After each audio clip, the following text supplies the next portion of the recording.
Je vais vous inviter maintenant à vous préparer à partager la parole de Dieu autour de la vie d'un homme que certainement beaucoup connaissent, mais il est bon de la lire, la relire, la méditer et la découvrir. La vie d'un homme qui a connu le repos malgré les turbulences qu'il a traversées. Que Dieu nous bénisse maintenant au travers de sa parole. Voilà, nous partageons maintenant la parole de Dieu. Et je crois que le Seigneur a toujours un message à nous communiquer, une nourriture saine, spirituelle, extraordinaire, adaptée aussi à notre besoin. Et donc dans le livre de Daniel, on lit l'histoire d'un homme qui a été intègre devant Dieu et qui a pu voir vraiment la gloire du Seigneur sur sa vie. Un exemple, un témoignage à suivre, même et particulièrement dans les temps modernes et difficiles, dans les temps contemporains que nous traversons. Alors dans Daniel, au chapitre 1er, je vais partager avec vous 3 points et puis ensuite on verra un point sur le 2e chapitre de ce livre de Daniel. Je voudrais vraiment qu'on se concentre sur ce mot, le repos. Dans le livre des Hébreux, au chapitre 4 et au verset 11, il est dit « Empressons-nous donc d'entrer dans ce repos de Dieu. Efforçons-nous donc d'entrer dans ce repos de Dieu. » Déjà, c'est à la 2e personne du pluriel. C'est cet auteur qui est humble, qui est simple, qui est vrai, et qui n'est pas en train de dire aux gens « faites ceci, faites cela, je vous donne des commandements, des ordres, vous n'avez rien compris ». Pas du tout. Mais il dit « efforçons-nous donc, empressons-nous donc d'entrer dans ce repos ». Ça veut dire qu'il se met avec eux. Et vous voyez, moi je me mets avec vous. On est tous ensemble, là, dans ce combat de la foi, et nous sommes tous invités à entrer dans ce repos. Qui que nous soyons, des chrétiens de longue date ou de jeunes convertis, des futurs baptisés, des pasteurs, des apôtres, des évangélistes, des prophètes, des enseignants, qui que vous soyez, des familles réunies, des couples qui regardent le message, des gens qui servent Dieu depuis très longtemps, qui sont impliqués, des responsables d'école du dimanche, des leaders de louanges, des musiciens. Efforçons-nous donc d'entrer dans le repos de Dieu, tous ensemble. On est tous concernés, on est tous appelés à entrer dans ce repos. Personne n'est mis à côté. Alors on va être humble et vraiment les uns les autres se regarder avec beaucoup d'amour, d'humilité, se prendre la main pour dire on a besoin d'entrer dans ce repos. Entrer dans ce repos. Et le repos de Dieu, c'est pas un repos juste humain. Et ce n'est pas juste un repos physique, bien qu'on en ait besoin les uns les autres, et régulièrement et tous les jours de notre vie, mais il y a un repos spirituel, et il y a un repos d'une grande valeur qui vient nous donner une paix pour notre âme malgré les turbulences. Et quand on voit tout ce qu'on vit aujourd'hui avec la Covid, avec les bouleversements politiques, avec tous nos dirigeants qui ne savent pas où aller, comment mener la société, le peuple, et quand on voit aussi tout ce qui se passe au niveau professionnel, nos pauvres amis, restaurateurs et autres qui peut-être croulent aujourd'hui sous des dettes, sont obligés de fermer, perdent leur travail. On se dit oui, on est dans un temps où plus que jamais, j'en suis convaincu, nous avons besoin de connaître le repos de Dieu. Peut-être certains passent par des épreuves terribles, douloureuses. Jamais dans votre vie vous n'avez traversé une telle épreuve. Mon frère, tu as besoin du repos de Dieu. Ma sœur, il n'y a que le repos de Dieu qui te donnera cette plénitude, cette capacité à traverser cette tempête dans le calme et la confiance, comme disait le prophète Ésaïe au chapitre 30 et au verset 15. Alors empressons-nous donc d'entrer dans ce repos. Je vous emmène avec moi, je vous prends par la main et ensemble on va essayer, avec l'aide du Seigneur, en nous appuyant sur le rocher des âges qui est Jésus, d'entrer dans ce repos. Et justement, je voudrais vous parler de Daniel et vous allez me dire, mais je connais Daniel dans la fosse au lion, Daniel par rapport au roi Nebuchadnezzar, au roi Darius, Daniel et les révélations qu'il a eues, qui nous sont utiles pour nous aujourd'hui dans les temps de la fin. Quel est le lien avec le repos? Et justement, en relisant l'histoire de Daniel, je voudrais mettre l'accent sur la manière avec laquelle il a traversé les différentes saisons de sa vie. Et dans le premier chapitre, on va voir 3 points. Daniel, ou l'épreuve de l'arrachement, et on va voir comment, même quand on est arraché, déraciné, on peut suivre l'exemple de Daniel et voir comment il est resté dans le repos. Le deuxième point qu'on voit dans ce premier chapitre, c'est Daniel ou l'épreuve de son identité. Le troisième point, c'est Daniel ou l'épreuve des valeurs et des peurs. Et dans le 2e chapitre, on va voir aussi Daniel ou l'épreuve de l'injustice outrancière. Et dans toutes ces épreuves, dans ces 4 premières étapes qu'on voit ce matin, Daniel est resté dans le repos de Dieu. Daniel chapitre 1er nous parle de ce qui s'est passé avec le règne de Joachim, le roi de Juda. Et le peuple, à ce moment-là, et lui-même, avait fait ce qui déplaisait à Dieu, et il y avait eu des avertissements. Et qu'est-ce qui s'est passé? Eh bien, ce que Dieu avait dit arriva. Donc c'est là qu'on est aussi, je crois, interpellé par le Saint-Esprit pour comprendre que quand Dieu nous prévient, c'est pour notre bien, et c'est pas pour rien. Et quand il nous prévient, c'est bien que si on n'est pas dans l'obéissance, si on passe à côté du son de sa voix, en ne comprenant pas que tout ce qu'il nous dit, ce qu'il nous avertit, c'est toujours par amour, eh bien derrière, c'est la conséquence terrible de la détresse, des situations épouvantables. Et c'est comme ça qu'il nous est dit que Nebuchadnezzar va venir et il va assiéger Jérusalem. Mais, mon frère, imagine-toi qu'il a assiégé Jérusalem. Nous, on lit ça en 1 verset, 2 versets comme ça, voilà, telle année, Nebuchadnezzar régnait, et puis il est allé envahir et assujettir Jérusalem. Et de là, il y a eu des enfants d'Israël qui ont été déportés. Et c'est comme ça que Daniel s'est retrouvé dans ce royaume étranger. Alors on le lit parfois comme ça en 2-3 versets, mais imaginez ce que Daniel a vécu. Il nous est dit que ce roi va emporter tous les ustensiles de la maison de l'Éternel. C'est pas rien. C'est pas rien. C'est du vol, c'est du cambriolage, c'est un affront, c'est une agression. Je ne sais pas s'il y a des gens qui ont déjà été volés ou cambriolés. Et plusieurs années après, je me rappelle du témoignage d'une personne qui me disait, mais même des années après, je me sens encore, et je peux dire que je me souviens de ces sentiments, des émotions que j'ai eues. Je me suis senti comme violenté, comme si on avait pénétré mon intimité. On était venu et on m'avait agressé. Alors bien sûr, il y a la peine du matériel qu'on a perdu, l'argent. Bon, après on peut passer au-dessus en disant que ça n'est que matériel, mais il y a plus que cela. Il y a une valeur psychologique derrière, il y a une valeur morale derrière, il y a le sentiment que quelqu'un d'étranger est venu et vous a pris quelque chose qui n'était pas à lui et il vous a comme agressé, il vous a fait du mal et il y a comme une marque qui est intérieure au-delà de la perte extérieure du matériel. Et voyez-vous, là, ce n'est pas des objets qui ont été emmenés. La Bible nous dit que cet homme étranger, ce roi étranger est venu, il a tout emporté, donc ça c'est du matériel, mais il a aussi emporté des enfants. Il a emporté des jeunes. Et Daniel fait partie de ceux qui ont été enlevés. Mais on appelle ça comment? Un enlèvement d'enfants.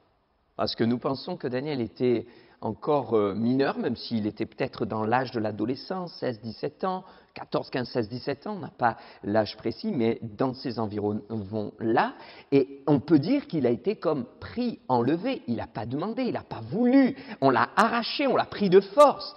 Vous imaginez ce que c'est? Aujourd'hui, je crois qu'il n'y a rien de plus terrible que d'entendre dans les médias, que d'entendre autour de nous ces situations déplorables, scandaleuses, honteuses, de gens qui enlèvent des enfants. Quelle angoisse pour les parents. Là, on a enlevé Daniel. C'est pas rien ce qu'il a vécu. Il a été arraché. C'est le premier point, l'épreuve de l'arrachement. Quand tu es arraché de là où tu étais, quand tu es enlevé de là où tu étais, quand tu es déporté, tu es pris, on te déracine et tu te retrouves dans un lieu, dans un pays, dans une ville, je ne sais pas, dans une maison, dans un appartement que tu n'as pas choisi, que tu n'as pas voulu. Et Daniel réagit d'une manière exceptionnelle. Et vous allez me dire, peut-être pour certains, mais on ne sait pas comment il réagit. Ça ne nous est pas dit clairement. Et pourtant, on lit au verset 5 et 6, « Le roi leur assigna pour chaque jour une portion des mets de sa table et du vin dont il buvait, voulant les élever pendant 3 années, au bout desquelles ils seraient au service du roi. » C'est ce qu'il a fait aux jeunes gens qu'il a enlevé.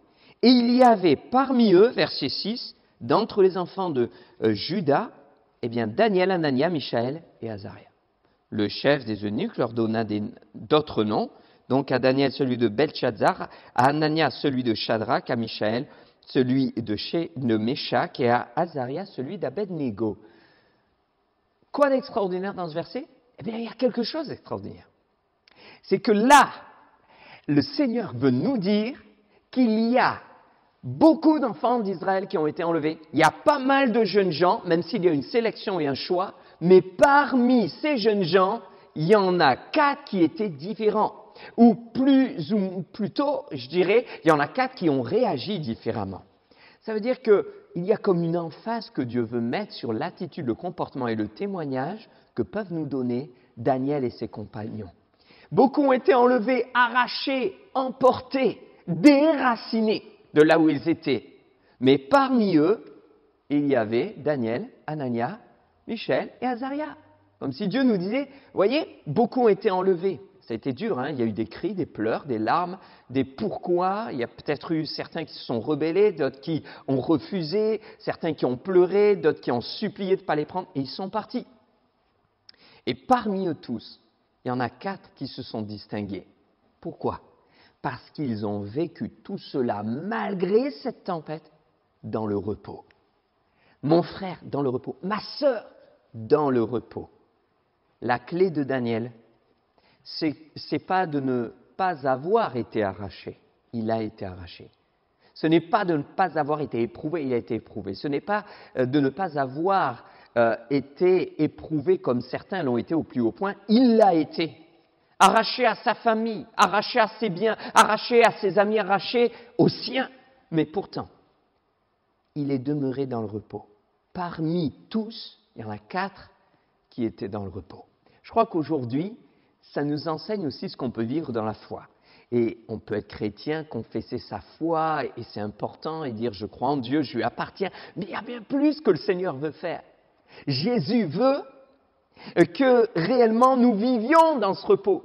Et quand il dit « entrons, efforçons-nous, empressons-nous d'entrer dans le repos », c'est comme aussi pour nous interpeller. Parce que parfois, on a connu la paix de Dieu en lui donnant notre cœur, mais on n'est pas véritablement entré dans le repos. Si je dois entrer dans le repos, c'est certainement parce que je n'y suis pas. Quand je dois entrer quelque part, c'est que je suis à l'extérieur, je suis dehors. Pour être dedans, c'est qu'il faut bien passer une porte.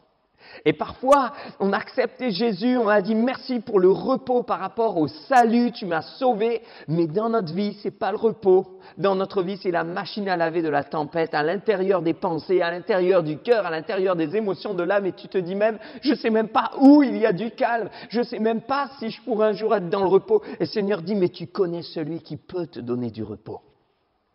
Alors en tant que croyant, on est invité en fait à vivre ce repos, à y entrer. Et je crois qu'en voyant Daniel et les différentes étapes, les différentes saisons dans lesquelles il est passé, et le calme et la tranquillité avec lesquels il a tout traversé, il était déjà entré dans le repos. Et il a choisi d'y demeurer. Et bien sûr, on verra comment est-ce qu'on peut concrètement entrer dans le repos. Mais peut-être que certains se sentent concernés par ce premier point parce qu'ils ont été comme arrachés. Tu as été arraché, déraciné. Et en plus, les circonstances t'ont fait dire « j'avais raison, je ne devais pas aller là. J'en étais sûr, j'aurais jamais dû me retrouver à cet endroit. Voici ce que je souffre, voilà ce que je trouve sur mon chemin. » Et tu cries peut-être à l'injustice. Daniel et ses compagnons auraient pu dire mais qu'est-ce qui se passe? On se retrouve là où on n'a pas voulu, on n'a rien demandé, on subit des circonstances défavorables. Mais Daniel est entré dans le repos, il y est resté. Vous savez pourquoi? Avant de passer au deuxième point, j'aimerais vous dire une chose, c'est que Daniel ne croyait pas en une fatalité qu'il ne pouvait pas contrer. Il ne croyait pas que tout ce qui lui arrivait était lié à des événements de la vie qu'il subissait malheureusement, malencontreusement, sans que rien ni personne ne puisse rien y faire. Il croyait en quelque chose de bien plus grand. Il croyait que c'était Dieu qui dirigeait sa vie. Même si là, il était arraché, déraciné pour aller dans un endroit qui n'était pas du tout le sien, loin de son environnement normal, loin de là où il aurait dû être. Il croyait, il marchait par la foi. Mon juste vivra par la foi. C'est le prophète Habakkuk qui le dit au chapitre 1er. Je dois marcher par la foi. En quoi est-ce que tu crois? En quoi est-ce que je crois? Ça, c'est un élément fondateur dans notre vie spirituelle. Si vous croyez que la fatalité guide vos actions, alors ce en quoi vous croyez aura un impact sur ce que vous vivrez. Et Daniel ne croyait pas en la fatalité. Il se disait, il se passe tout ça, je le subis, je ne peux pas lutter contre, mais je sais que derrière tout ça, il y a Dieu qui est bien plus grand et qui règne sur les temps et les circonstances et qui est maître de toutes choses. Il y a des chrétiens qui, parce qu'ils croient en Dieu, pensent qu'ils ne sont pas fatalistes et pourtant, ils manquent de foi et Dieu veut les encourager ce matin à développer davantage leur foi et à vous rappeler, à te rappeler ce que Habakkuk a dit, mon juste vivra par la foi. Et pourquoi sont-ils fatalistes sans le savoir? Eh bien parce qu'ils pensent que, c'est malheureux, on ne peut rien y faire, c'est arrivé, c'est la vie, c'est les événements, on subit cela, puis cela. Bien sûr, la Bible nous dit que sur la terre, il y a des injustices. Mais en tant qu'enfant de Dieu, il y a quelqu'un de bien plus grand qui connaît nos vies et qui dicte nos vies. Marche par la foi. Deuxième point, Daniel ou l'épreuve de l'identité. On va donner à Daniel et ses compagnons des noms différents. Regardez, en lisant ce verset que nous avons pris, le chef des eunuques leur donna des noms différents, donc à Daniel celui de Belchazzar, à Anania celui de Shadrach, et à Michel celui de Méshach, et à Azaria celui d'Abednego. Daniel est résolu de ne pas se souiller avec les mets du roi. Bon, vous voyez, on lit tout cela et on a l'impression que ça passe comme une flèche ce verset. Et d'ailleurs, si vous posez la question à la plupart, même des croyants, des lecteurs de la Bible, et que vous leur demandez mais quels sont les noms des compagnons de Daniel, ils vous diront Shadrach, Méshach et Abednego. Oui ou non? Voilà, je vous entends déjà répondre de là. Et peut-être que vous-même, vous connaissez ces noms, vous êtes capable de les citer par cœur. Shadrach, Méshach et Abednego. Et pourtant, peut-être qu'aujourd'hui, eux-mêmes, ils seraient offusqués. Et ils ne seraient vraiment pas contents. Pourquoi? Parce que ce n'est pas leur nom. Ça, c'est les noms qu'on leur a donnés. Ce sont des noms étrangers qui avaient, semble-t-il, selon certains théologiens, même des connotations d'idoles païennes et de dieux étrangers. Vous imaginez, du peuple qui les avait enlevés. Ce n'était pas du tout leur nom d'appartenance. Et quand vous voyez ce que Daniel signifie, l'Éternel est juge, alors qu'on lui donne le nom de Belchazzar, celui qui protège sa vie, on passe du spirituel, des yeux fixés sur Dieu, Daniel est juge, au purement humain, je me protège ma vie, j'essaie de tout maîtriser. Et ça nous parle de la vie de Daniel et de ses compagnons, parce que c'est exactement la même chose pour tous les autres. Leurs noms ont été changés et pourtant, ils ont gardé leur identité. C'est l'épreuve de l'identité. Quand on traverse des situations douloureuses, où on est arraché de notre environnement, ou alors dépouillé de quelque chose, on perd un service, on perd un travail, on passe par un moment peut-être compliqué en famille, qu'est-ce qui se passe? Eh bien, peut-être on peut perdre beaucoup de confiance, tu perds confiance en toi, tu perds tes repères, tout s'écroule et tu commences à remettre les choses en question, tu commences à remettre beaucoup de choses en question, voire ta foi, ton engagement, ton salut, et c'est là que certains ne savent plus qui ils sont. Et se disent, mais est-ce que vraiment je suis sauvé? Est-ce que vraiment je suis enfant de Dieu? Est-ce que vraiment j'ai des qualités? Est-ce que je vaux quelque chose? Est-ce que Dieu m'a voulu? Est-ce que Dieu pense à moi? Est-ce que réellement Dieu m'entend quand je prie? Ou est-ce que, en fait, ça ne change rien? Il y a un combat.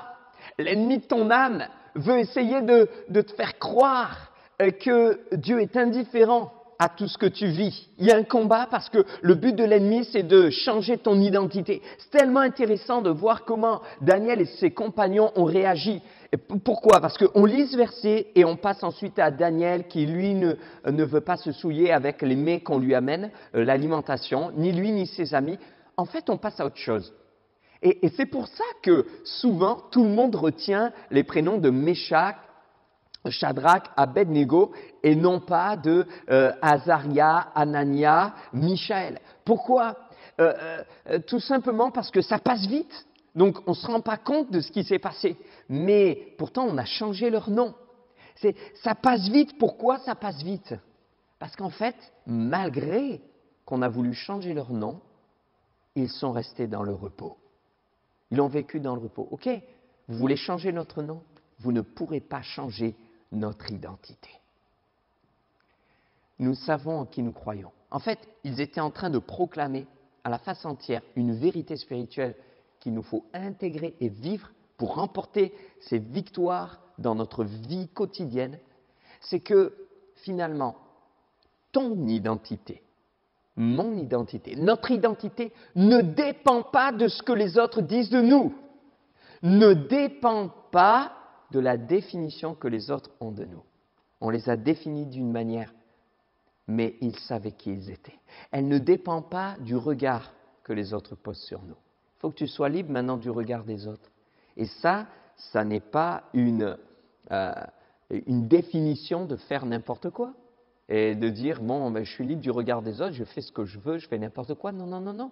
Ça veut dire s'affranchir du regard des autres pour être vrai, pour être authentique et pour être libre et devenir ce à quoi je suis appelé, qui je suis appelé à être. Et ils sont restés qui ils étaient parce que leur identité était placée dans leur foi en Dieu et donc elle n'a pas été touchée malgré ce qu'ils ont vécu. Ils l'ont vécu dans le repos. Alors que je pense que beaucoup pourraient s'agiter si on changeait les choses qui étaient à nous, si on touchait à nos biens, à ce qu'on aime. Vous savez, on a des choses qu'on aime, hein, nos appareils, notre travail, notre voiture, nos clés. Qui a touché à ça? Parce que c'est à nous, on n'aime pas. Mais imaginez, on a touché à leur nom. Vous aimeriez que n'importe qui arrive et vous dise du jour au lendemain, tiens, tu t'appelleras plus comme ça, on va t'appeler comme ça.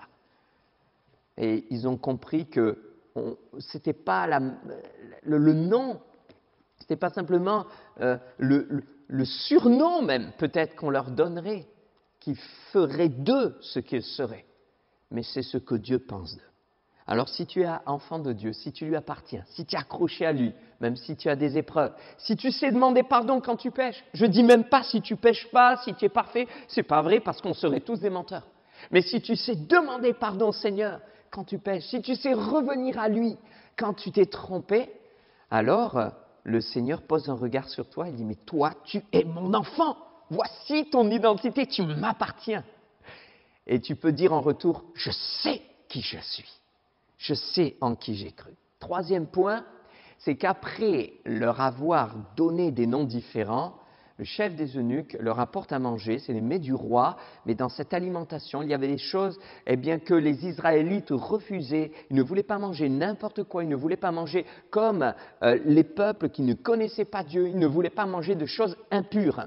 Et c'est ainsi que le roi fait amener cette nourriture parce qu'il y a une volonté, c'est quelque part d'harmoniser l'éducation, d'harmoniser la formation de tous ces jeunes afin que tous soient prêts à être ses esclaves et ses serviteurs quelque part, comme ils le voulaient, et à servir un Dieu étranger. Daniel refuse ça. Il veut rester fidèle à son Dieu. Ses amis aussi, bien sûr. Et là, c'est l'épreuve et le défi des peurs et des valeurs, ou des valeurs et des peurs. Pourquoi des valeurs? Parce que là, on leur dit, vous allez manger ça. Mais ça va à l'encontre des valeurs de Daniel et ses compagnons. Ils ont des valeurs qui les poussent à dire « cette nourriture est impure, elle va me souiller, je ne peux pas faire ça pour Dieu ». Et là, on leur dit « mais tu n'as pas le choix, c'est le roi qui l'a ordonné. Comment va-t-il faire ?» Je pense que quand on touche à nos valeurs, c'est là que l'on voit la réaction des gens qui explosent, qui se sentent profondément agressés. Parfois, on est dans des débats, des discussions, des opinions. Il y a des gens qui font preuve de maîtrise de soi et ça se passe bien.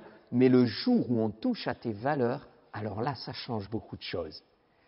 Quand on touche à tes valeurs de droiture, d'intégrité, de vérité, tu es prêt à exploser. C'est extraordinaire de voir comment Daniel et ses compagnons réagissent. Regardez, il est dit, alors Daniel dit à l'intendant, à qui le chef des eunuques avait remis la surveillance de Daniel, de Hanania, de Michaël et de Azaria, éprouve tes serviteurs pendant 10 jours, qu'on nous donne juste des légumes à manger et de l'eau à boire, et tu regarderas ensuite notre visage et tu verras. Il réagit avec calme. Malgré ce qu'il est en train de vivre, il est dans le repos. Mon frère, ma sœur, on peut essayer de toucher à tes valeurs, on peut essayer de te chambouler dans ce que tu crois. Et quand on voit ce qui se passe à la télévision, qu'on est agressé par des images, par des paroles, par des manières de penser, des opinions, des lois qui sont en train d'être votées, qui vont à l'encontre de notre foi chrétienne, c'est là aussi où Dieu veut nous animer de son esprit afin qu'on réagisse comme ces hommes de Dieu. Et comment ? Alors certains pensent qu'il faut réagir en révolutionnaire. Pourquoi ? Parce que ça touche à tes valeurs. Alors d'un coup, il y a un sentiment de colère, tu as envie de tout casser. Et Dieu dit, mais c'est pas ça, ça ne marchera pas. Et si Daniel et ses compagnons avaient fait ça, ils auraient fait plus de mal que de bien. Ils auraient tout cassé. Et si Daniel avait dit au chef des eunuques, hors de question que je touche à ça, tu m'as pris pour qui ? Je ne suis pas un impur, vous êtes tous des souillés, vous êtes des païens. Imaginez. Eh bien, on l'aurait forcé, il aurait refusé, on l'aurait tué. Certains disent, oh, il est mort pour Dieu, mais non, il n'aurait pas été dans le plan du Seigneur. D'autres réagissent en subissant la pression et disent, bon, tant pis, on nous oblige à manger ça, on n'a pas le choix, de toute façon, c'est le roi, c'est la loi, alors ils le font. Et je crois qu'il y a un équilibre que Dieu nous montre. Daniel étant dans le repos, et quand on est dans le repos de Dieu, on n'est ni dans l'excès de la colère, et on ne se bat pas avec la chair, contre la chair, ni dans la faiblesse qui subit et qui se tait face à l'injustice. Mais on réagit avec équilibre. Et Daniel a réagi avec équilibre. Et il a parlé calmement, il a écouté ce que le chef des eunuques disait, il l'a respecté, et il nous est dit qu'il avait tant de respect que Dieu fit trouver à Daniel faveur et grâce devant cet homme, alors que Daniel lui demande quelque chose qui allait à l'encontre de ce qu'il voulait. Et je crois qu'on a un enseignement extraordinaire, même ce qui touche à tes valeurs, et qui peut-être te remue et intérieurement te secoue, pourrait peut-être te faire monter en pression. C'est là que Dieu te dit, fais-moi confiance, entre dans le repos. Et quand on entre dans le repos, en fait, l'Esprit de Dieu nous guide et nous dirige pour savoir comment agir avec sagesse. Et puis, si on a touché aux valeurs, on a généré des peurs. Donc c'est l'épreuve des valeurs et des peurs. Les peurs, là, ça aurait pu être la peur de Daniel et ses compagnons, imaginez. On veut les obliger à manger des choses qu'ils ne veulent pas manger, et le chef des eunuques précise, je lis bien, le roi a fixé ce que vous devez manger. Alors, j'ai envie de te poser la question, ma sœur, mon frère, comment est-ce que tu réagis quand c'est quelqu'un d'autre qui a fixé ce que tu dois manger ? Et qui te dit, à cause de ta santé, désormais, tu ne mangeras pas, vous ne mangerez pas, vous ne devez plus manger ni de sucre, ni de choses grasses ou pleines d'huile, et plein d'autres choses. Et vous qui aimez tant le fromage, vous ne pouvez plus en manger, etc. Comment est-ce que vous réagissez ? Ça nous attaque profondément, on se sent frustré, on se sent coupé de tous ces plaisirs. C'est vrai, comment est-ce que je réagis ? Comment est-ce que je réagis quand on me dit voilà ce que tu dois manger et voilà ce que tu ne dois plus manger ? Et puis on pourrait élargir, comment est-ce que je réagis quand on me dit voilà maintenant ce que tu vas faire, ce que tu ne peux plus faire ? Ils auraient pu vraiment avoir peur, saisis de peur, paralysés, peur d'être obligés de faire des choses qu'ils n'avaient pas envie. L'Esprit de Dieu en nous permet d'entrer dans le repos. Quand on vient à Jésus, qu'on dit « Seigneur, donne-moi cette force équilibrée qui vient du Saint-Esprit ». Pourquoi ? Eh bien, pour faire ce qu'il nous demande de faire et ne pas nous laisser contraindre à faire ce qu'il ne veut pas que nous fassions. Et si Daniel et ses compagnons ont réagi avec tant de sagesse parce qu'ils étaient dans le repos, voyez, on peut être chrétien, on peut avoir la foi, on peut connaître la Bible, mais si on n'est pas dans le repos, au moment de l'épreuve, au moment qui est important, vous savez, au moment du match, on va se manquer, on va perdre le match. Vous savez, il y en a, ils s'entraînent toute leur vie, le jour du match, il manque le match. Et des fois, on est là, on connaît des versets par cœur, mais au moment de garder le calme, parce que quelqu'un vous a agressé, pof, on part au quart de tour. Et pourtant, 3 jours avant, on a fait une super prière. Dieu t'attend au moment du match. Mais il te dit, pourquoi au match tu t'es trompé? Pourquoi tu l'as perdu tant de fois? Pourquoi je l'ai perdu tant de fois? Pourquoi on l'a perdu tant de fois? Parce qu'en fait, on n'était pas dans le repos. Et quand on n'est pas dans le repos, c'est impossible de le gagner ce match. Être dans le repos, c'est quelque part cette attitude et cet état qui m'amène à laisser le contrôle au Saint-Esprit. C'est le Saint-Esprit qui contrôle, c'est plus moi. Et quand c'est le Saint-Esprit qui contrôle, c'est possible de rester dans le calme au moment du match et de ne pas le perdre face à la colère qui pourrait partir. Alors, Daniel doit gérer ses peurs, mais il doit gérer aussi les peurs des autres. Parce que le chef des eunuques dit, mais je ne peux pas faire ça, ne pas vous faire manger ce qui est prévu, parce que vous exposeriez ma tête. Moi, j'ai peur. Il dit, j'ai peur. Je crains mon Seigneur le roi. Ça veut dire, j'ai peur de faire un truc pareil, parce que ça va me retomber dessus et je risque de mourir. Alors, Daniel se retrouve à devoir gérer la peur de l'autre. Vous savez, il y a des moments, c'est pas évident, parce qu'on doit gérer nos peurs, mais on doit gérer la peur des autres. Quand, parents, vous devez gérer la peur de vos enfants, alors que vous-même, vous avez peur et que peut-être vous ne le dites pas ou que vous ne le montrez pas. Quand on doit gérer la peur de ses employés parce qu'on est patron, quand on doit gérer la peur des uns des autres qui se manifestent par toutes sortes de comportements, agressivité, cris, colère, claquement de porte, ou méchanceté, ou silence radio. Qu'est-ce qui se passe? Peut-être que les autres aussi sont dans un état de choc, de traumatisme, de peur, et on doit du coup gérer ces choses-là parce qu'il y a une conséquence et des conséquences collatérales sur nos vies et dans nos vies. Daniel doit gérer la peur de cet homme. Daniel est dans le repos. On ne peut pas gérer la peur des autres si on n'est pas dans le repos. Et Dieu ne nous demande pas de faire à la place des autres, mais d'avoir une attitude qui prend de la hauteur. L'aigle prend de la hauteur. Et le prophète Ésaïe dira, « Heureux ceux qui se confient en l'Éternel, ils prennent leur vol comme les aigles. » Parfois on dit, il faut prendre du recul. Dieu te dit, prends de la hauteur. Et l'autre a le droit d'avoir son attitude, son cœur, ses sentiments, ses émotions. Mais si tu es dans le repos, elles ne t'atteindront nullement. Tu ne les prendras pas toujours pour toi, pour argent comptant, en te sentant sans cesse agressé. Mais quelque part, Dieu t'aidera à gérer la situation avec sagesse comme Daniel. Et puis je passe au dernier point, c'est au chapitre 2. Et au verset 14, je vais vous lire le verset. Daniel s'adressa d'une manière prudente et sensée à Arjoc, chef des gardes du roi qui était sorti pour mettre à mort les sages de Babylone. Qu'est-ce qui s'est passé? Nous sommes la seconde année maintenant du règne de Nebuchadnezzar. Ça veut dire que Daniel, dans la première année, il a vécu avec ses amis, ce qu'on a partagé. Et finalement, le roi a pu voir que Daniel et ses compagnons avaient meilleure mine que les autres alors qu'ils refusaient de manger cette nourriture. Et il va les inviter, il va parler avec eux, il va se rendre compte de leur sagesse, il va être ébloui et il va les honorer, leur donner des places particulières. Et la deuxième année, on a l'impression qu'il a tout oublié. Pourquoi? Parce qu'il fait un rêve qui vient de Dieu et c'est un songe en réalité. Extrêmement important sur sa propre vie et il demande à ses plus grands sages et à ses magiciens de venir lui dire le songe et l'expliquer. Personne ne peut, alors il est dans une telle colère qu'il dit « Tout le monde à mort !» Tout le monde.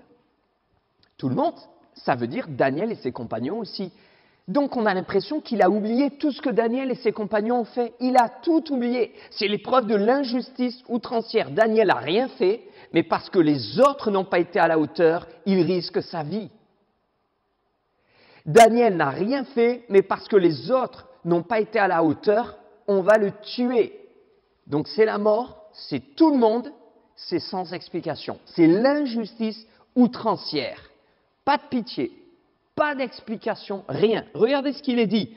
Quand le roi se mit en colère et s'irrita violemment, il ordonna qu'on fasse périr tous les sages de Babylone et la sentence fut publiée. Les sages allaient être mis à mort et l'on cherchait Daniel et ses compagnons pour les faire périr. Et c'est alors que Daniel va parler d'une manière sage et prudente.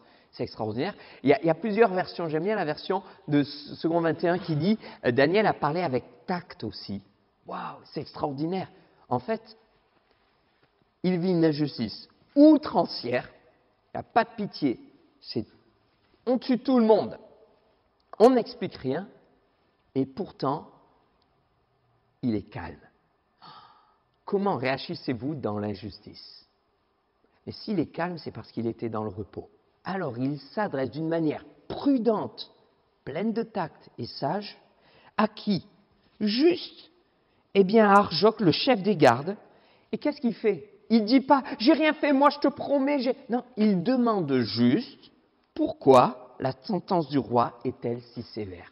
Et puis Arjoc va lui expliquer, et c'est là que Daniel est allé dans sa maison, il instruit de cette affaire, c'est-à-dire qu'il rend compte à Anania, Michel et Azaria, il leur demande d'implorer la grâce de Dieu et la miséricorde avec lui. Ça veut dire qu'il agit par étapes sans précipitation. Il est dans le repos.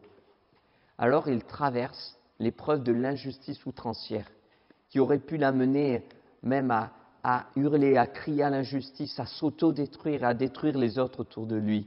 Et qu'est-ce qui se passe? Alors, le secret fut révélé à Daniel dans une vision pendant la nuit. Dieu est intervenu. Et Daniel bénit le Dieu des cieux, et Daniel prit la parole et dit « Béni soit le nom de Dieu, d'éternité en éternité, à qui appartiennent la sagesse et la force. C'est lui qui change les temps et les circonstances et qui renverse et qui établit les rois, qui donne la sagesse aux sages et la science à ceux qui ont de l'intelligence.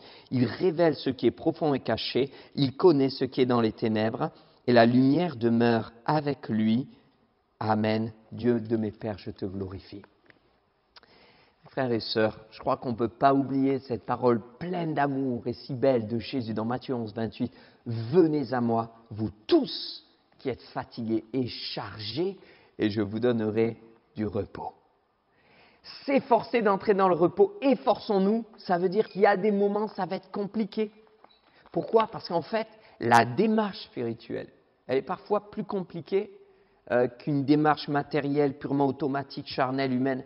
La démarche spirituelle, c'est « venez à moi ». Il faut venir au Seigneur. Et on est tellement pris dans nos journées, à droite, à gauche, par ce qui se dit, par ce qui passe à la télé, que parfois, on en oublie l'essentiel, c'est de venir à Christ. Venez à moi, vous tous.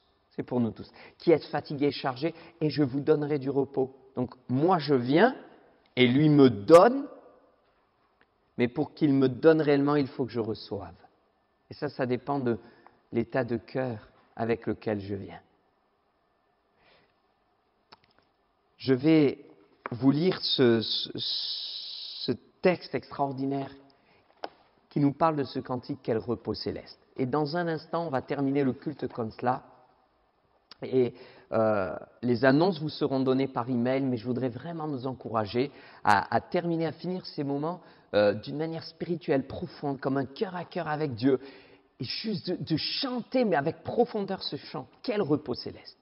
Jésus, d'être à toi, juste d'être à toi. Venez à moi. Je viens à toi, je me rappelle que je suis à toi. Et que tout ce qui m'arrive, ce n'est pas du hasard, ce n'est pas du fatalisme, ce n'est pas juste des éléments malheureux que je subis. Non, en fait, Dieu, tu es au contrôle même si je ne comprends pas. Venez à moi, vous tous, et je vous donnerai du repos. Il donne, il faut que je reçoive.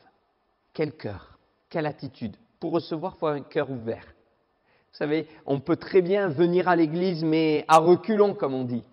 Ou avec les yeux fermés, le dos tourné, la tête basse, pas content. Non, j'ai pas envie d'y aller, ma femme m'a forcé à venir. Ou un enfant qui dit « Oh, mes parents m'ont dit de venir ». Alors ils viennent, mais à reculons. Et en fait, l'attitude de cœur pour recevoir nous permet d'avoir ce repos. Si je viens, mais sans un cœur ouvert, en disant « Seigneur, prends ma vie », je ne pourrai pas recevoir. Mais reçois le repos et force-toi d'entrer dans ce repos, mon frère, ma sœur. Comme Mademoiselle Humbert, qui a écrit « Quel repos céleste ». Elle l'a écrit parce que c'est un cantique qui vient de Horace Spafford. L'original écrit par cet homme et nous parle d'une histoire. Il a une histoire, ce chant. C'est pas juste un cantique pris comme ça. Spafford était avocat à Chicago et lors de l'incendie qui détruisit cette ville de Chicago en 1871, il perdit tout ce qu'il possédait. Il se remit au travail pour rétablir sa situation. Sa femme et ses enfants allaient vivre chez ses parents en Europe jusqu'à ce que les circonstances permirent leur retour. Madame Spafford et les 4 enfants s'étaient embarqués sur la ville du Havre. Et le paquebot entra en collision avec un voilier et sombra en plein océan. Dans la panique générale, Madame Spafford avait gardé tout son calme et elle avait amené ses enfants sur le pont. Là, elle s'était mise à genoux, suppliant Dieu soit de les sauver, soit de leur accorder à tous une mort paisible. En un quart d'heure, le vaisseau coula. La maman et les enfants étaient précipités dans le gouffre. Mais elle fut recueillie, évanouie dans un canot, alors que les enfants, eux, avaient disparu. Au débarquement à Cardiff, cette femme télégraphiait à son mari « Sauvé, seul ». Il fallait une confiance comme Job pour accepter avec obéissance et soumission cette telle épreuve que l'on ne peut même pas nommer. Et puis Spafford, cet homme qui reçoit ce message, a eu certainement une grâce et une consolation divine. Et dans son affliction, ça veut dire qu'il en a eu des afflictions. Quelle affliction pour lui! Mais il le dit, dans mon affliction, j'ai pu composer ce chant sous l'inspiration du Saint-Esprit. Quel repos céleste, Jésus, d'être à toi pour la mort et la vie. Dans les jours mauvais, de chanter avec foi, tout est bien, ma paix est infinie, quel repos, quel céleste repos. Amen. Merci Seigneur de nous aider par le Saint-Esprit à entrer dans ce repos spirituel, ce repos céleste qui nous permettra de traverser les différentes épreuves de nos vies et les saisons qui sont devant nous. Le repos malgré l'arrachement, le repos malgré le défi de l'identité, le repos quand nos valeurs sont challengées, le repos face à nos peurs, le repos même dans l'injustice outrancière, comme Daniel. Seigneur, seul ton Esprit peut nous le donner. Aujourd'hui, maintenant, je proclame avec foi par le Saint-Esprit que ce repos est communiqué à tous ceux qui viennent à toi et qui reçoivent, car tu as dit, venez à moi, vous tous qui êtes fatigués, chargés, et je vous donnerai du repos. Et ta parole est la vérité. Tu n'es pas un homme pour mentir. Seigneur, on t'aime de tout notre cœur. Amen. Amen.